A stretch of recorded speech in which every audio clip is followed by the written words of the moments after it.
Okay, hi. So, okay, hi.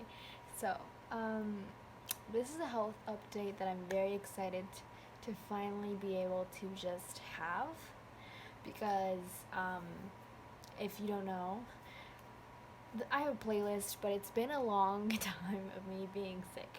And I've gone to like 6 doctors. I've been diagnosed from chronic gastritis to IBS to, it's a liver thing, and I got sent tests not by my doctors, by my parents' own accord, because my doctors didn't send me anything. They would just, send me IVs, medicine, or just like it's kind of like a thing that you drink to cool your insides. I don't know how to, but it's kind of like omeprazole.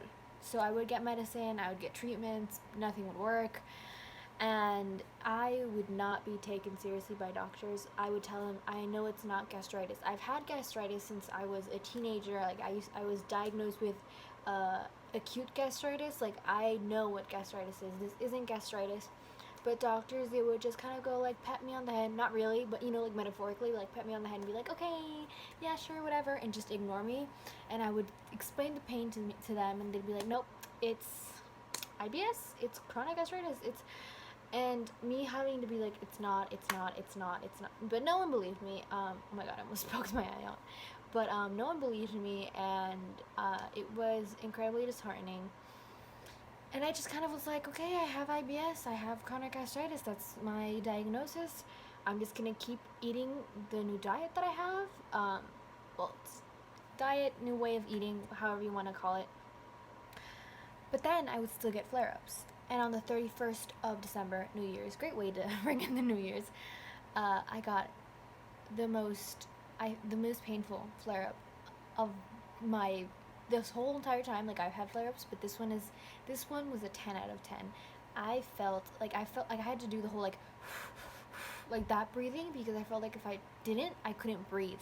Like the pain was so I couldn't talk. Like it was bad. I took two. Well, I took one acetaminophen, and I took another one later. I also took omeprazole. I mean, that kind of deterred it and calmed it down.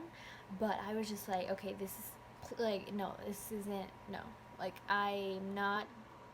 It's not that. It's impossible. Like I'm still doing the diet. I'm following the steps, and I'm still getting flare ups. Like no, like I get if I had been eating something that wasn't supposed to or something. And I had una arepa con queso, which is like a nepa with cheese, and I don't eat cheese, but I had eaten that before, so I was like, it's gonna be fine.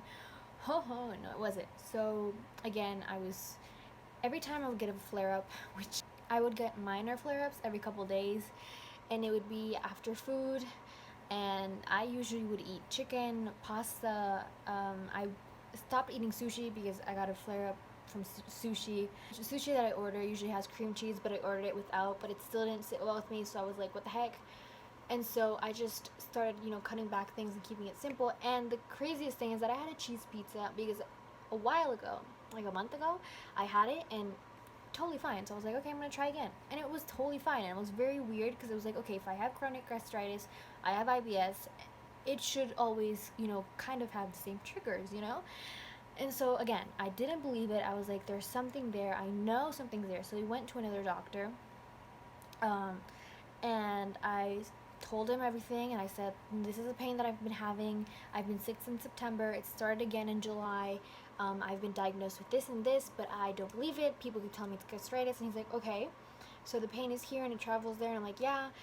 And he's like, okay, have you gotten an ultrasound sent? And I was like, no. Like this whole entire time, no doctor had sent me an ultrasound. And he was like, okay. And the thing is, another doctor, he had kind of sent like he didn't send it because he wanted to. My mom just brought it up. She's like, oh, we're thinking of getting an ultrasound. So he's like, oh, yeah, sure.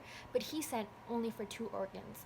This doctor from my insurance was like, we're going to send it all your organs, like all the like abdominal organs. So it's like the pancreas, the kidneys, the gallbladder, the appendix, all that. And I was so excited. I was like, okay, finally, I have a doctor who is like listening to me, who is like, and he even said himself, like, it's so weird that they haven't sent you an ultrasound. That's the first thing that they should have sent you. was not the first thing. No one believed me, apparently, because I don't know. Maybe I look like a kid. Maybe I wasn't taken seriously. I don't know. But, yeah. And so today was my ultrasound. And it was 10 minutes. Ultrasounds are the best thing because they're super painless. You know, they just put like a cream. It's not cream, but it's kind of like a gel on wherever part you're, you know, I've had ultrasounds, but for my uterus because I have PCOS. So like it's cool. Obviously there is like not it's kind of a little bit pain discomfort because they're putting a lot of pressure on your ribs because you know a lot of organs are back there, but well on the side, and he's like you know the ultrasound doctor. I don't know what that profession is called, but I'm gonna call him the ultrasound doctor. He was like, okay, so he's like, how long have you been sick? And I was like, I've been sick since September, but it started again in July. It's a pain that starts in here, it kind of spreads, and sometimes it goes to my back. He's like, okay, and you haven't been sent an ultrasound before? And I was like, no. And he was like, two doctors are like perplexed that the other doctors hadn't sent me an ultrasound before. And I was like, that gave me so much, like, you know, validation to what I was thinking, because I was like, okay, it wasn't just me being crazy, it was actual doctors being like, that's, you know, why didn't they? Yeah, it's a lot of validation for me. I'm like, cool, you know, it's great. And so yeah, he starts checking my kidneys, he checks my left one, my right one, my pancreas, he checks all that, and then he's like, he's telling the ultrasound technician assistant, I have no idea, I don't know medical terms of like job titles, but she's like helping him and she's writing everything down, and they essentially find in my gallbladder that I have a stone in my gallbladder.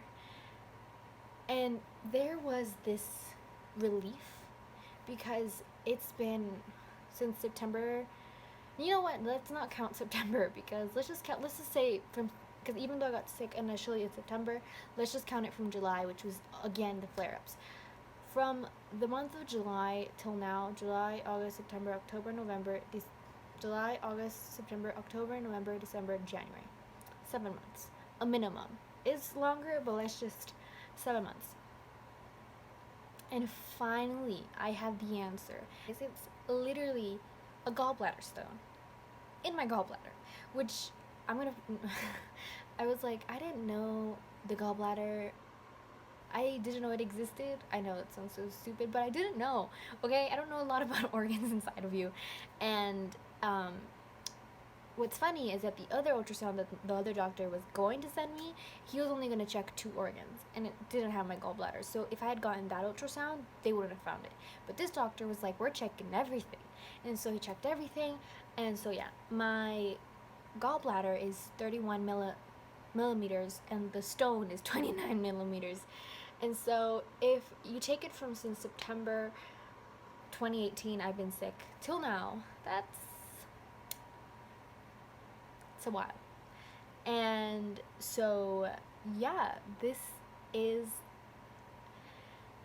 feel real. It doesn't feel real, the fact that I have a diagnosis, that I know, you know, what I have, that there is a solution, which is most likely surgery,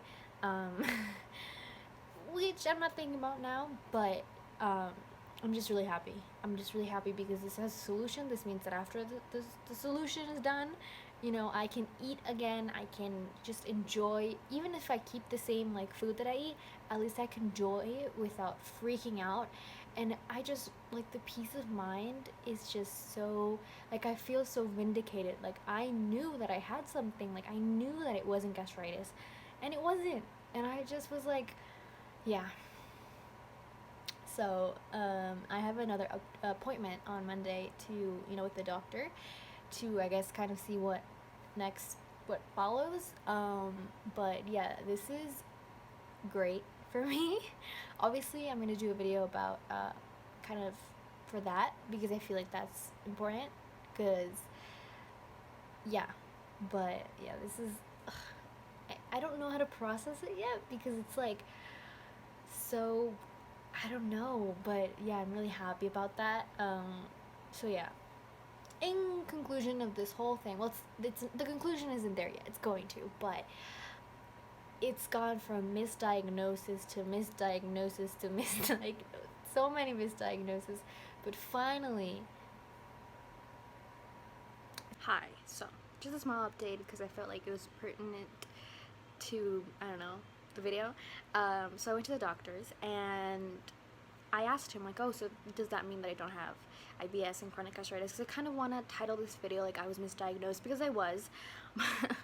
But, you know, I still wanted to, you know, for my own peace of mind. And so he said that the most likely I don't, but that we would still have to wait until after the surgery, but that because of my age, I probably don't have IBS. And so I was like very pumped about that. Still, I'm gonna wait. I'm pretty sure I don't, because I know I don't have gastritis, but, you know, it's just like kind of like a wait and see type of thing. But I still wanted to keep that update and like put this in the video, you know, because I want to kind of share all the information. Not all the information, but like I don't want to like lie or something. So yeah, so my message to all of you, to whoever's watching, I'm talking like if whatever, but to always fight for your health. To always do not think that your voice doesn't matter. Even a dog, I met with 1, 2, 3, 4, 5, 6, 7 with the last one. 7 doctors. Only 1 was like, the other 6 were just like, it's gastritis, it's, you know, IBS, it's a liver problem. Do not, if you feel there's something wrong with your body, keep fighting for it, keep pushing, keep saying, no, I need this, keep, like, do not feel like you're crazy. Don't feel like, oh, okay, they told me this, but I'm not sure. Keep fighting it. Just keep fighting it, because you will find the diagnosis, you will find the, you know, the problem, and you will have a solution. Just keep on fighting it, because unfortunately there are some doctors who are not going to take you seriously for XYZ reason, because you know, and that's unfortunately going to happen. And you just I implore you to not give up on your voice and what you think, because you know your body, you know what's happening, you can feel it. And so do not give up, keep fighting, and you will get there. And when you get there, it will be like, I got there. So yeah, I'm very excited. I'm still not processing it completely, but yeah, I guess I don't know if I'm gonna update in this video or just upload this and then update for the surgery. But yeah, so it's pretty cool. Oh, so I do also have all my ultrasound pictures of like all my internal organs. That's also cool. But yeah, so keep fighting your fight. Keep fighting for your voice, and I'm with you. I get it. And if you're going through whatever you're going through, be it chronic gastritis, be it IBS, be it gallbladder stones, kidney stones, whatever it is that you've just been diagnosed, you can do this. You've got this. The human body, you as a person, are so powerful. We don't give ourselves credit enough as humans for what we go through, be it mentally, physically, both. And just don't give up. So yeah, bye. I'm really happy for this update.